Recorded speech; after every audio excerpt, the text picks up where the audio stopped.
Então, gente! Não tem por que introdução. Todo mundo sabe do que se trata. Ministro Alexandre de Moraes. E tomara que o ministro Alexandre não cisme com meu vídeo que irá repercutir a matéria bombástica da Folha de São Paulo. E como o roteirista do Brasil é o cara mais desperdiçado de Hollywood, esse material apareceu pelas mãos de ninguém mais, ninguém menos do que Verdevaldo. Sim, ninguém esperava por esse plot twist. Aparentemente, o roteirista gosta de humilhar a galera. Portanto, eu vou só comentar a matéria, ministro. Ou talvez ir um pouco além, eu vou explicar a denúncia oferecida pela Folha de São Paulo. Por favor, não cisma comigo, porque nós já entendemos que quando o ministro cisma com algo, olha, é uma tragédia. Não adianta, ele cismou, entendeu? Quando ele cisma, olha, é uma tragédia. Vamos pelo início para que você entenda como tudo começou e não foi ontem. Do nada, e é sério, do nada, o ex-ministro da Suprema Corte, Nelson Jobim, foi até a CNN dar seus 2 centavos sobre a situação do Brasil com 5 anos de atraso. Primeiro ele disse que o Alexandre estava igual a Lava Jato em suas atitudes, o que já era uma bandeira vermelha, porque nós assistimos o que o STF fez com a Lava Jato, né? E depois ele tirou do Alexandre o seu principal discurso, aquele que ele usava para justificar tudo que estava fazendo. Nelson Jobim disse que o 8 de janeiro não foi atentado à democracia, e sim a explosão da frustração de um povo frustrado. Sim, é redundante. Eu confesso que eu vi esse rolê aleatório e não desceu. Não fazia sentido algum esse cara aparecer do nada mandando essas diretas, porque ministro não se colocou como um menino de indiretas. Ele mandou a letra. Então, desde sábado eu fiquei com isso na cabeça, porque parecia uma espécie de aviso, tipo, já deu. Foi a sensação que eu fiquei. Sabendo o que sabemos hoje e da mega bomba, porque sim, foi uma mega bomba lançada contra o Moraes e isso é um fato. A sensação mudou. Agora eu, Bárbara, já acredito que eles sabiam que estava por vir e começaram a se descolar do Alexandre através dessa entrevista. Chegamos na segunda-feira e fomos surpreendidos por novas decisões sigilosas do ministro Alexandre, onde ele não só pediu a derrubada de perfis de um senador da República, como pediu a penhora de 50 milhões de reais, algo impagável. Mas não apenas esse avanço sobre um senador da República, mas também contra o youtuber Ed Raposo, a filha do Oswaldo Eustáquio, a esposa do Daniel Silveira e um pastor. E nós só tomamos conhecimento disso no final dessa terça-feira, porque a conta oficial do Twitter veio a público nos contar, abre aspas, esse ofício do Alexandre nos exige a censura de contas populares no Brasil, incluindo um pastor, um atual parlamentar e a esposa de um ex-parlamentar. Acreditamos que o povo brasileiro merece saber o que nos está sendo solicitado. E aí ele foi lá e colocou as contas e a decisão, que novamente, para surpresa de 0 pessoas, é sigilosa e não vem acompanhada da fundamentação. Na verdade, mais uma vez, não especifica qual foi o conteúdo infligente, é nada, é só descido. E essa decisão ter sido tomada pelo ministro na segunda-feira me fez pensar que ele, a pessoa dele, não sabia o que ia acontecer na terça. Se os coleguinhas sabiam, coisa que eu não posso afirmar, só achismo mesmo, não contaram pra ele. Porque foi em meio ao caos da noite de ontem que o Twitter apareceu soltando essa nota e jogando mais gasolina em cima de uma situação que já estava explodindo. Acho que se o ministro soubesse, ele teria dado uma segurada, já que esse acontecimento fez Elon Musk reaparecer para trazer holofote mundial ao caso, chamando a decisão do ministro de censura. Mas ele também comentou na postagem do Glenn, que contava em inglês o conteúdo da matéria que iria começar a expor o conteúdo da Vazatoga. E o Elon postou um uou! Beleza, era tarde de terça-feira e todos nós ainda estávamos chocados pelo fato da mídia estar repercutindo tanto a prisão aparentemente ilegal do Felipe Martins, que levou o ministro a se justificar dizendo que a prisão do Felipe foi razoável, proporcional e adequada. Qual é, gente? Vocês estão muito cri-cri comigo, em minha livre interpretação.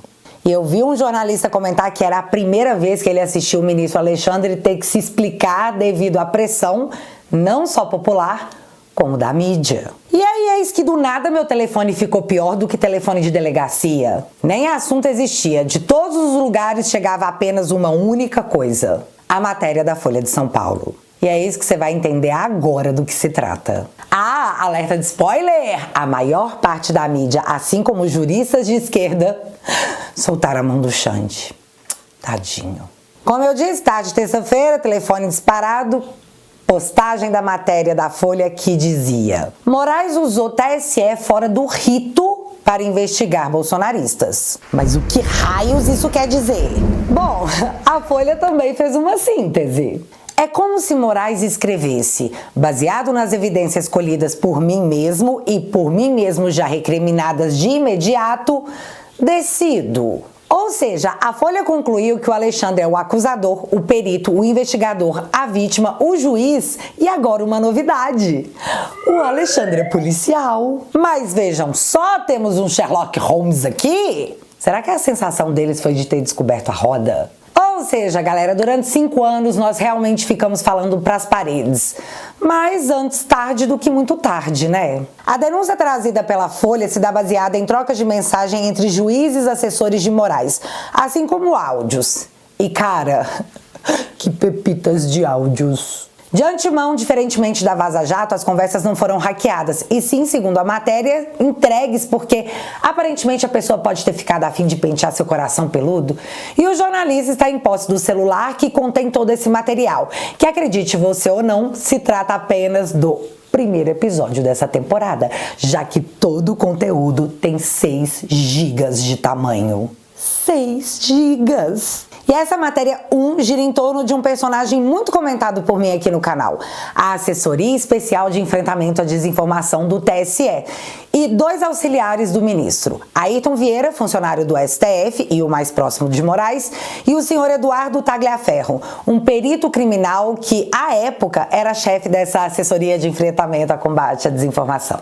A título de curiosidade, o Tagliaferro, Eduardo Tagliaferro, deixou o cargo em maio de 2023 após violência doméstica contra sua esposa. A matéria nos diz o seguinte, abre aspas: o conjunto de diálogos mostra ao menos 2 dezenas de casos em que o gabinete de Moraes no STF solicita de maneira extraoficial a produção de relatórios no TSE. Fecha aspas. Veja bem, 2 dezenas de casos. Vamos conhecer aqui apenas 2 deles: Rodrigo Constantino e Paulo Figueiredo. Esse print é de 22 de novembro de 2022. A matéria nos conta que Alexandre de Moraes, no meu ponto de vista, entediado porque estava chegando o recesso de fim de ano, estava em casa revirando a internet e encontrou postagens que ele considerou criminosas. Então ele enviava o print para um grupo de WhatsApp chamado Inquéritos e dava coordenadas do que deveria ser feito, como nesse print em que ele dizia: peça para o Eduardo analisar as mensagens desse para vermos se dá para bloquear e prever multa. Gente, tem um grupinho de WhatsApp! Nossa, nunca imaginei. Só para ficar claro, a matéria nos conta que o juiz do caso entrou em contato com o Eduardo, o chefe da Assessoria de Combate à Desinformação do TSE, sinalizando o conteúdo que o próprio juiz considerou infligente, pedindo para que o Eduardo veja a possibilidade de suspender o perfil e gerar uma multa. A matéria segue contando que nesse episódio rolou o seguinte diálogo entre Ayrton e Eduardo. Abre aspas. Eduardo, bloqueio e multa pelo STF. Capriche no relatório, por favor. Risos, risos, risos. Aí, com ofício, vai e-mail. Obrigado.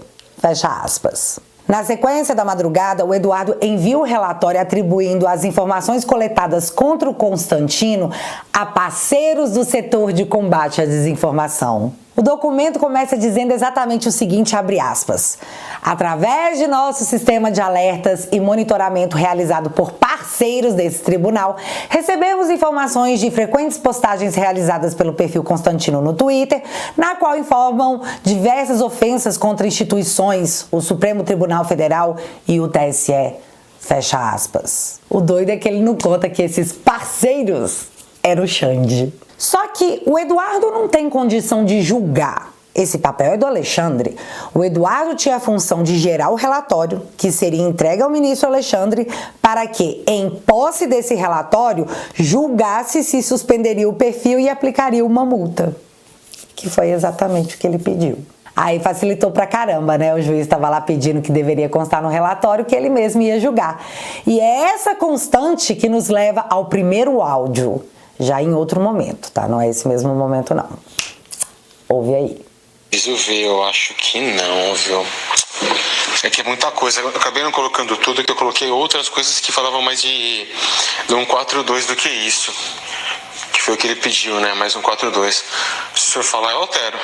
Talvez seja mais interessante colocar, Eduardo, alterando, pelo seguinte: quem mandou isso aí exatamente agora foi o ministro. E mandou dizendo, vocês querem que eu que faça o laudo, não sei o que, sabe? Ele tá, assim, ele cismou com isso aí. E como ele tá esses dias sem sessão, sem isso, sem aquilo, ele tá com tempo para ficar, entendeu? Procurando, né? Agora ele mandou ir esses 3. Como eu não me lembro, honestamente, né? Porque a gente é tanta coisa, por isso eu perguntei para você. Mas se não, talvez seja melhor pôr, tá? Alterar mais uma vez, fazer o quê, né? Porque aí satisfaz sua excelência, tá bom? Obrigado. Então, mas tem coisas que fundamentam, ele quer que coloque mais ainda. Na verdade, ele quer que ele coloque o que ele acha, né? Mas o que tem é mais que... Eu altero, o que tem é mais que essencial para isso. Eu vou alterar aqui rapidinho. Concordo com você, Eduardo. Se for ficar procurando, vai encontrar, é evidente, mas o que você disse, o que já tem é suficiente. Mas não adianta, ele cismou, entendeu? Quando ele cisma, olha, é uma tragédia. E pode ter certeza, se você colocar esses outros, como você falou que vai colocar agora, ele vai amanhã depois, se for o caso, vai encontrar outros e falar que, sabe, que só a gente aqui não encontra, não sei o quê. Difícil, viu? Difícil. Mas enfim, se você puder quebrar o galho aí, alterar, por favor. Porque senão ele vai falar que ele mostrou alguns e a gente não fez constar. Obrigadão. Gente, olha que interessante. O ministro pede inclusão de posts selecionados por ele mesmo. Ao ver que esses posts não foram incluídos, ele diz: vocês querem que eu faça o laudo? Então, Ailton Vieira, auxiliar do Alexandre no STF, manda o Eduardo do TSE fazer a alteração que o ministro pediu, porque ele cismou com o cara. Difícil, quebra o galho. Até aqui vocês entenderam? O ministro municiou seus auxiliares para fazer o relatório que seria apresentado a ele mesmo para que ele mesmo julgasse. A sequência desse diálogo foi esse aqui, segundo a Folha. Abre aspas. Dias depois dessa conversa, em 1º de janeiro de 2023, Ailton Vieira manda para Eduardo Tagliaferro cópia de decisões sigilosas de Moraes tomadas dentro do inquérito das fake news, produzidas com base no relatório enviado de maneira supostamente espontânea. Trata-se de um ofício encaminhado pela Assessoria Especial de Desinformação Núcleo de Inteligência do TSE. Diz o início da decisão sem citar que o material havia sido encomendado em seu nome pelo auxiliar, em uma conversa via WhatsApp. Fecha aspas. Ou seja, o relatório apresentado aparentava ser uma criação espontânea da Assessoria de Combate à Desinformação. Mas, como nós vimos acima, não foi. Nessa decisão, Moraes mandou derrubar as redes sociais do Constantino e do Paulo Figueiredo, além de determinar a quebra de sigilo bancário, o cancelamento de seus passaportes e a intimação para que eles fossem ouvidos pela Polícia Federal. Só que os caras sabiam que o que eles estavam fazendo não estava certo, porque se tivesse certo não iam tentar esconder, sabe? Não iam tentar camuflar. E foi exatamente o que eles fizeram. Abre aspas para outro trecho da matéria e presta atenção porque esse aqui é um dos mais assustadores. Em uma conversa no dia 4 de dezembro de 2022, os próprios assessores de Moraes manifestaram receio sobre o modo não convencional que vinha sendo usado. Às 12 horas daquele dia, Marco Antônio Vargas, juiz auxiliar de Moraes no TSE, perguntou para o Eduardo: Doutor Ailton tá te passando coisas no privado?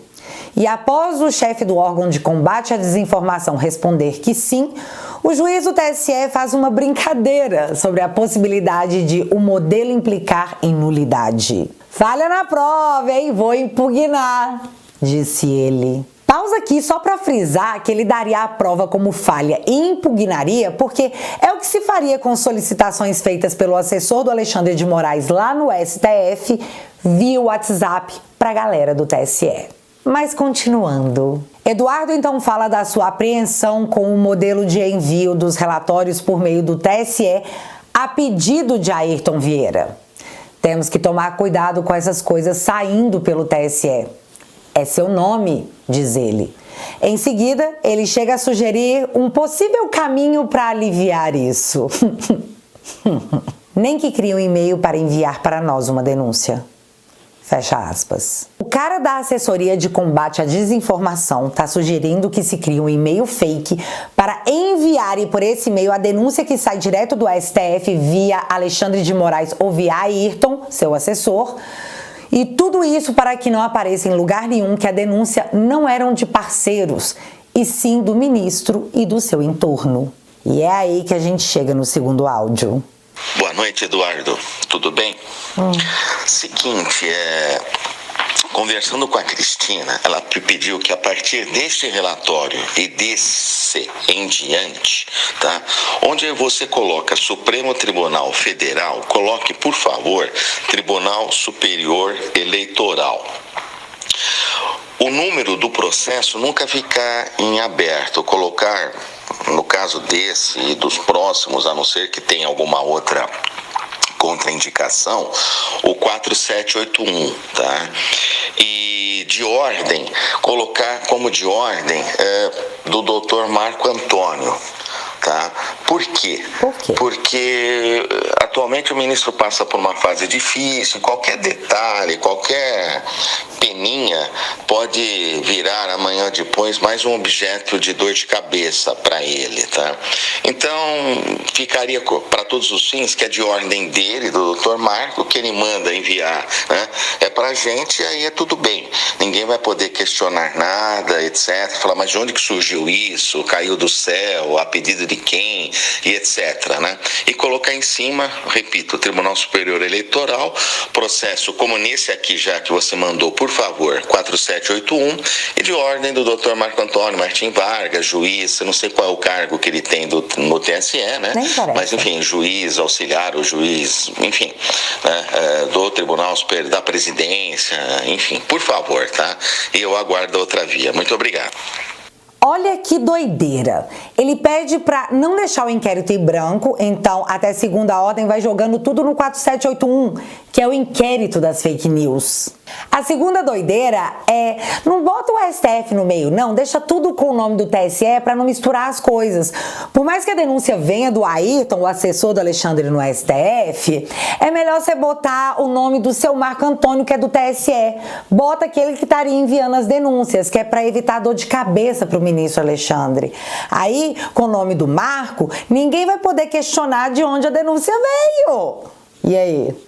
Gostaram do Estado Democrático de Direito, bebês? Só que é o seguinte, ele explica melhor. Entender, sem mais nem menos. Eu teria que mandar um ofício para o presidente do TSE pedindo para que ele passasse, depois repassasse essa ordem para você, para que você aí me atendesse. Porque não, embora saibamos que entre nós as coisas são muito mais fáceis, né? Justamente porque temos o mínimo múltiplo comum na pessoa do ministro, mas eu não tenho como formalmente, se alguém for questionar, vai ficar uma coisa muito descarada, digamos assim, né? Falar, mas como? O juiz instrutor lá do Supremo manda para alguém lotado no TSE, e se alguém sem mais nem menos obedece, manda um relatório, entendeu? Ficaria chato. Daí nós termos evoluído no raciocínio e pensado que ficaria melhor um juiz do TSE, né, mandando para nós, que aí ninguém pode questionar nada.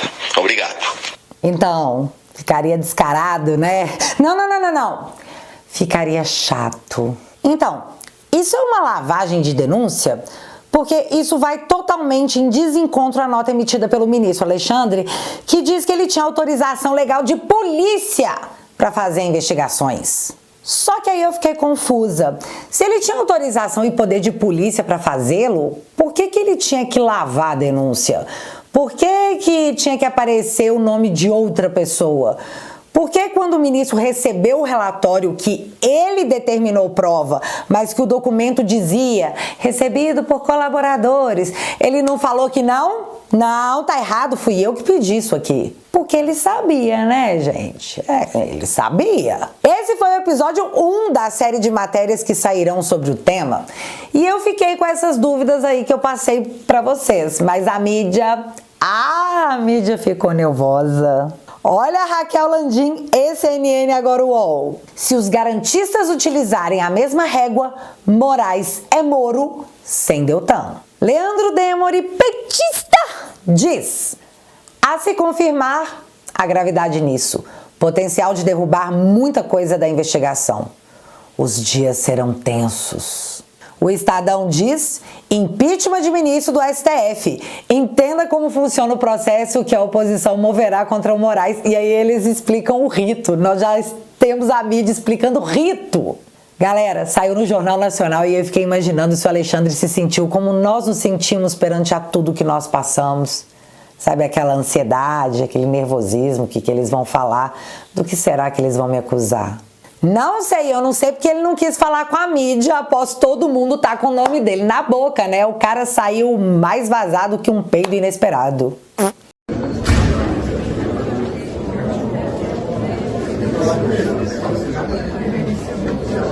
Mas para mim o comentário mais incisivo foi do jurista Maierovitch, que disse: Moraes terá que enfrentar impeachment, por abuso de poder e desvio de função. E o mais legal dessa matéria é que nós temos áudio.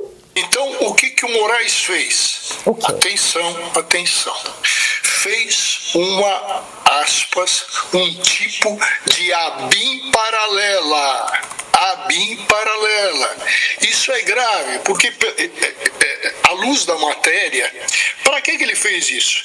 Para obter informações, para produzir relatórios que pudessem ser usados. Usados para quê? Usados para os que ele considera entre os inimigos da justiça, aqueles que tramam contra a justiça. Contra ele. O Moraes não é delegado de polícia. Um ministro do Supremo não tem poder para fazer investigações. As investigações ele acompanha, porque manda fazer a polícia e manda acompanhar o Ministério Público. Então, ele passou do limite. Ele entra no campo, atenção, do abuso de poder. Estrutura sendo usada para fim não previsto em lei, tem aí uma ilegalidade. Mas vamos centrar isso no Moraes, não vamos estender isso para legalidade de eleições, não. Peraí que eu já vou explicar qual é a preocupação. Ele foi lá e creu, mas... Ô, gente, vamos focar só no Moraes. Quem fez foi ele, entendeu? As outras coisas deixa como tá, deixa como não precisa mexer. Foca só no Moraes. Tirando toda a extrema esquerda radical que tá falando que isso aí é uma tentativa, é um conluio para poder inocentar o Bolsonaro, de resto tá todo mundo dizendo que é. E como eu disse, esse é apenas o episódio 1. E que a democracia verdadeira, não a pujante relativa, nos permita estar aqui para comentar o episódio 2. E galera, só pro caso da gente ser democraticamente extirpado, que é o que eles gostariam que acontecesse com a gente, mais importante que a guerra é quem tá do seu lado na trincheira. E é exatamente você que eu quero do meu lado, pra rir da cara do inimigo. Tem gente que ainda não sabe, mas tem muito conteúdo exclusivo, nunca postado nas minhas redes sociais, que só estão disponíveis lá na família Te Atualizei. Lá na minha família eu posso te contar o que eu quiser, porque lá a gente é livre. Na família Te Atualizei você pode assistir os vídeos do sofá e os meus documentários, dentre vários outros conteúdos. Coloque no botão desse vídeo e entra pra família pra você ter acesso a tudo isso.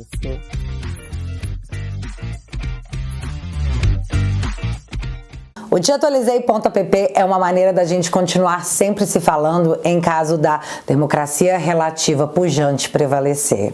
Com 10 bonoros por mês você financia o meu trabalho e em troca eu te ofereço conteúdo exclusivo, com direito a um vídeo semanal aqui no sofá e mais alguns documentários inéditos e divertidos para você mais que se atualizar, você se informar. Se você quiser e puder, eu vou deixar o link fixado aqui no primeiro comentário e desde já, muito obrigada.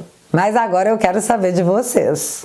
Ela balança, mas não quebra? Ou quebra? Me conta aqui nos comentários que eu quero saber. Se você ainda não é inscrito aqui no meu canal, porque, meu Deus, vem parte 2! Se inscreva e deixa seu like, porque você já sabe. Acontecendo alguma coisa de relevante ou irrelevante, a gente volta. Beijos, galera! Fui!